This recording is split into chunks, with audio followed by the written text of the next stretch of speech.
अनि चाहिँ यो चाहिँ चनाको दाल। यो चनाको दाललाई चाहिँ यसमा मैले भिजाउन राखिदिएँ। यो दाललाई चाहिँ म 5 देखि 6-7 मिनटसम्म मात्रै भिजाउने दाल। अनि उहाँपछि चाहिँ हामीले बनाउँछु उपमा आज चाहिँ।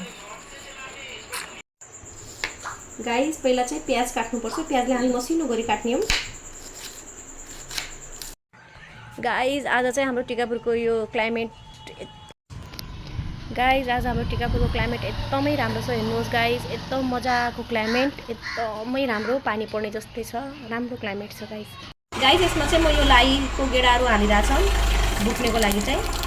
त्यहाँ भनिन्छ हामी चाहिँ यसलाई कढीपत्ता भन्छौँ। प्याज, हरियो खुर्सानी,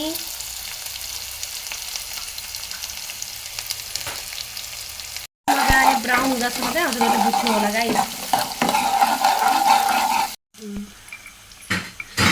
यो चनाको दाल हेर्नु गाइस, यसमै हालिरहेको छु म। सुजी चाहिँ अर्को प्लेटमा सफा गरेर राखिसकेका छौँ। अनि यसमा सुजी हाल्दैछौँ है। अब हामी सुजीलाई ब्राउन हुँदासम्म मजाले भुट्नु होला गाइस। सुजी पनि ब्राउन हुँदासम्म। प्याजलाई चाहिँ धेरै ब्राउन गर्ने होइन, यसमा हामीले धेरै पकाउने होइन। प्याजलाई चाहिँ हल्का ब्राउन नै हुन दिने।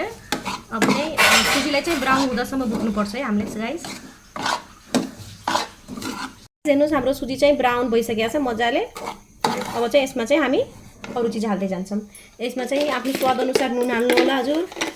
यो डिस पक्कै हजुर ट्राई गर्नु होला हजुर, एकदम हेल्दी राम्रो छ। हजुरको चाहिँ सुजी भुटेर राखेपछि चाहिँ अलिक सजिलो हुन्छ गाइस। मेरो घरमा चाहिँ भुटेको सुजी सकिया थियो, अनि चाहिँ मैले यसमै भुटेँ अहिले सुजी। हजुरले भुटेर राख्नु होला सुजी, एकदमै राम्रो हुन्छ गाइस। यसमा चाहिँ हल्दी हाल्नु होला हजुर, अनि मिक्स गरिदिनु होला गाइस। रङ पनि राम्रो आउँछ।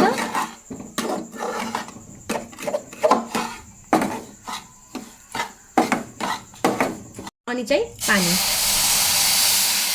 पानी चाहिँ अन्दाजले हाल्नु होला। एकदमै धेरै पानी पनि नहाल्नु, एकदम कम पनि नहाल्नु होला गाइस।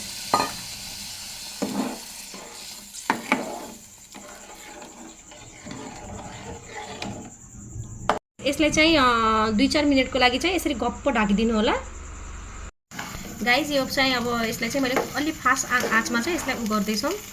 अनि चाहिँ अझ 1-1.5 मिनटको लागि चाहिँ मैले यसलाई राखिदिन्छु।